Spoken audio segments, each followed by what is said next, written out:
Najprej seveda spoštovani gospod minister in državni sekretar na Ministrstvu za obrambo, načelnik generalštaba, general podpolkovnik Robert Glavaš, poveljnik civilne zaščite Srečko Šestan, nekdanji državni sekretar Rudi Medved, direktorji direktoratov Ministrstva za obrambo, predstavniki Ministrstva za kohezijo in regionalni razvoj, dragi predstavniki Združenja slovenskih občin, dragi sodelavci Uprave za zaščito in reševanje, sodelavci Ministrstva za obrambo in Slovenske vojske, pogodbeni predstavniki in izvajalci Biol, Vebo, Cigler, Rosenbauer, drage novinarke in novinarji, spoštovane članice in člani Državnozborskega odbora za obrambo, lep dober dan v imenu Uprave za zaščito in reševanje.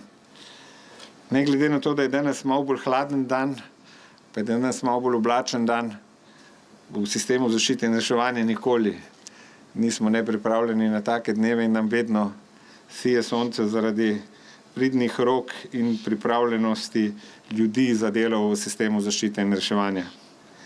In danes smo vam v uvodu prikazali le majhen delček sposobnosti opreme, ki smo jo načrtovali in tudi v celoti pridobili v okviru evropskega projekta, povezanega s prilagajanjem na podnebno pogojene nesreče. Idejo za projekt, samo vsebino ter namen in finančni okvir je takrat podala v letu 2020 mala skupinica zaposlenih na Upravi za zaščito in reševanje. Projekt se je konkretiziral v posebnem dokumentu izdelan poleti leta 2020 o možnosti uporabe evropskih sredstev iz naslova prilagajanja na podnebne spremembe. Dejstvo je, da tako velikega projekta brez podpore evropskih sredstev ne bi bilo možno izpeljati. V letu 2021 je bila tudi pridobljena odločitev o podpori za sam evropski projekt, takrat v višini 28 milijonov evrov. In veliko je bilo potrebno storiti, da se je prepričalo odločevalce v Republiki Sloveniji in predvsem tudi v Bruslu o možnosti nakupu tovrstne opreme za sistem zaščite in reševanja, saj dejstvo, da se take opreme v takšnem obsegu in za takšen namen z evropskimi sredstvi ni kupovalo nikjer drugod po Evropi. In to je vse skupaj lahko uspelo le ob izjemni podpori takratnega Ministrstva za okolje in prostor ter takratne vladne službe za regionalni razvoj in kohezijo.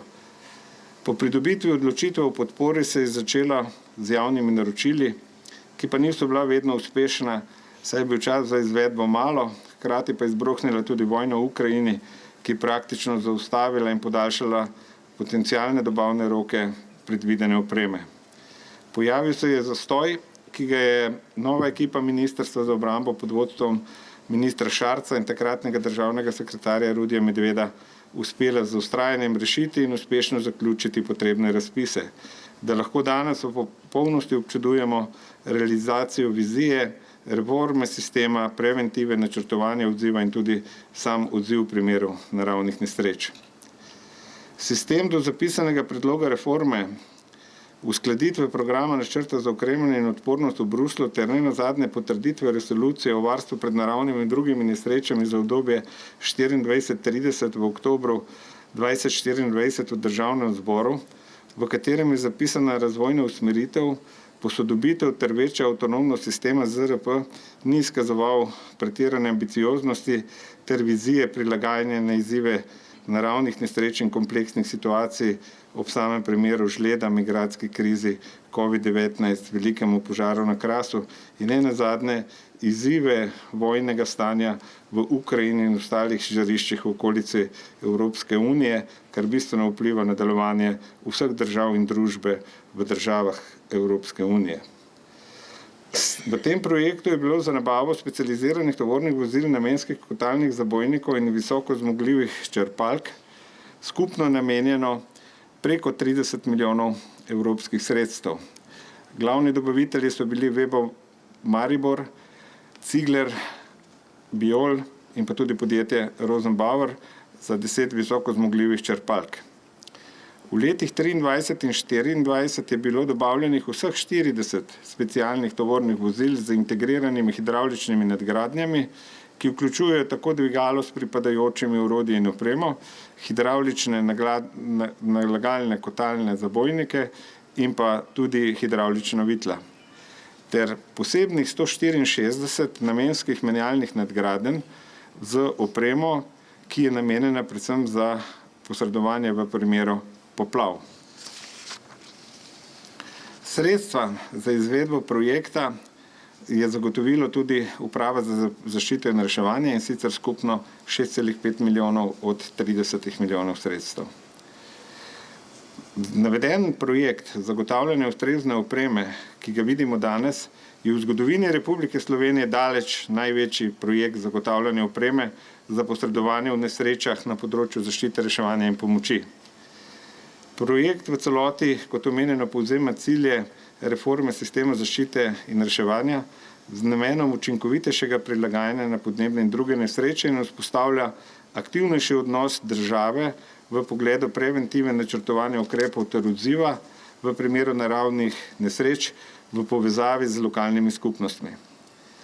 Projekt prinaša nov pristop, za katerega je značilno, da se hkrati lokalnim skupnostim strani Uprave za zaščito in reševanje, ki so tudi lastniki teh sredstev, uprava namreč dodeli večje število opremo in vozil, tako da je vedno na razpolago na samem kraju potencialnega dogodka, kjer bodo prostovoljci v enakem obsegu z veliko boljšo opremo in z veliko varnejšim sistemom ravnali ob primeru poplav in drugih naravnih nesreč.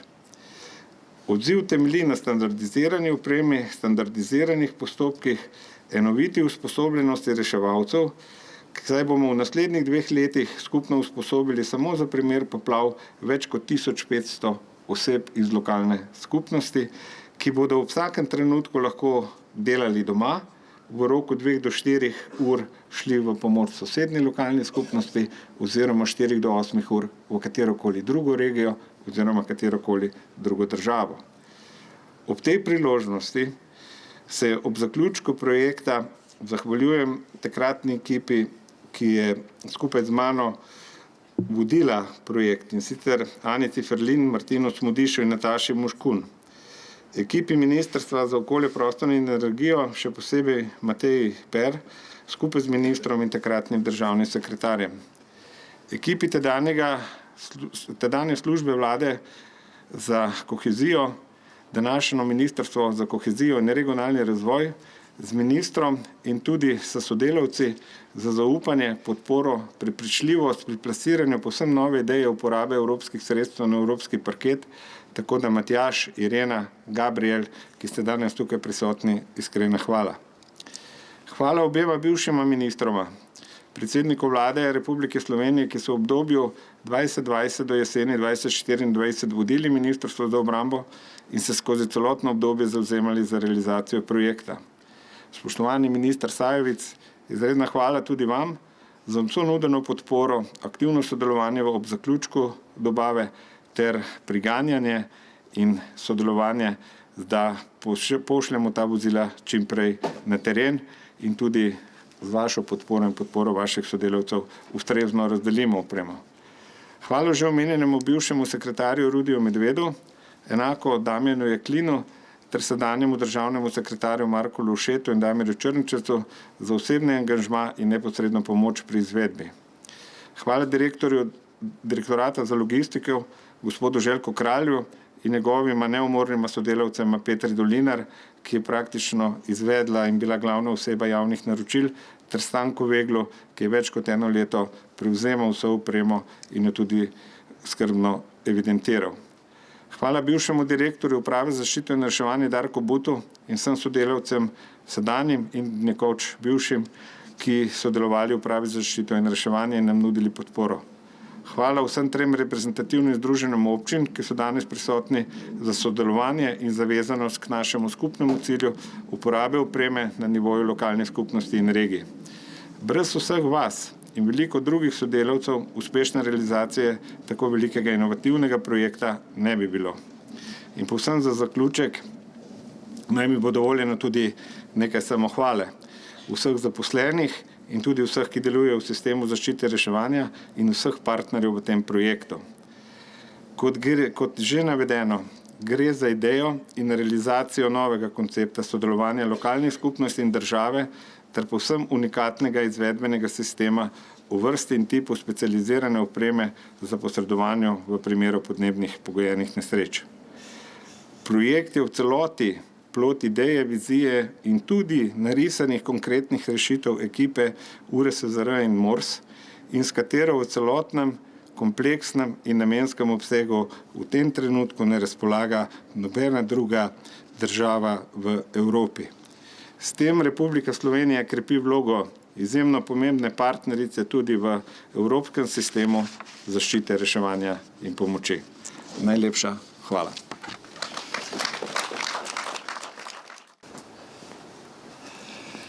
Hvala lepa, vsem skupaj prijazen dober dan.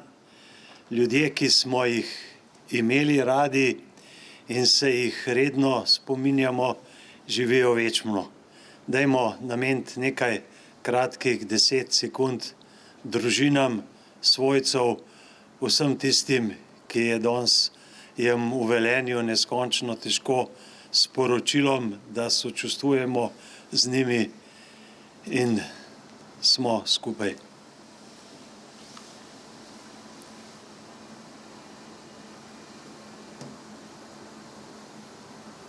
Slava jim. Hvala lepa, poveljnik civilne zaščite, bil si tam, bil si z njimi. Hvala lepa, direktor, hvala lepa, gospod načelnik in vsi vi prisotni. Ob takih trenutkih, kot je ta velenjski, pa tudi od takih, kot je današnji, je ključno pa pomembno zavedanje, da smo skupaj, da smo enotni in da imamo drug drugega. Strinjam se z vsemi mislimi, ki jih je izčrpno na dolgo sporočil direktor.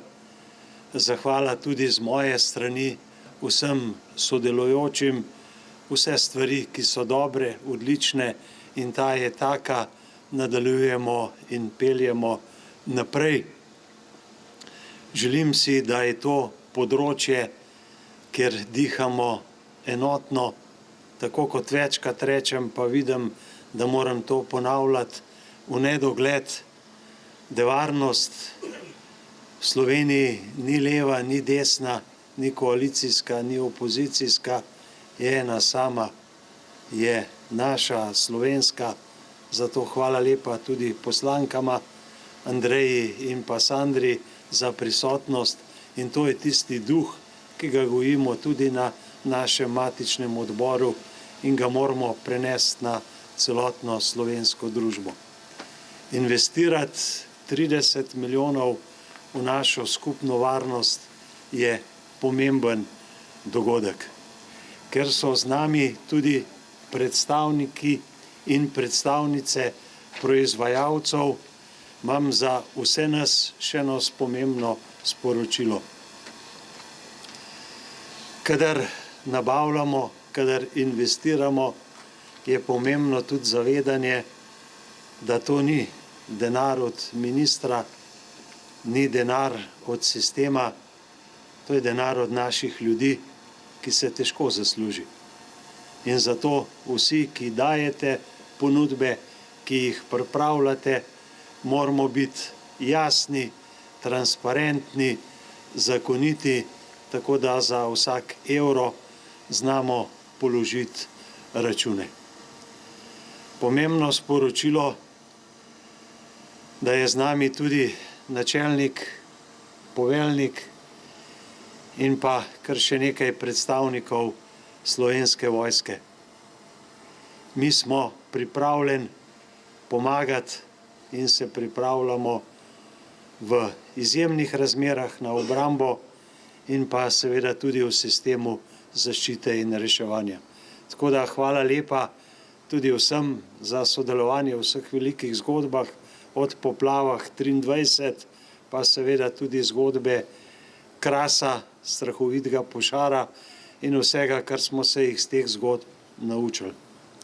Danes se s to tehniko spopadamo s poplavami, air traktorji za gašenje so že v hangarjih, podobno velja tudi za Spartana, ki bo imel modul za gašenje in seveda vse ta tehnika nam služi, da bo sistem še boljši.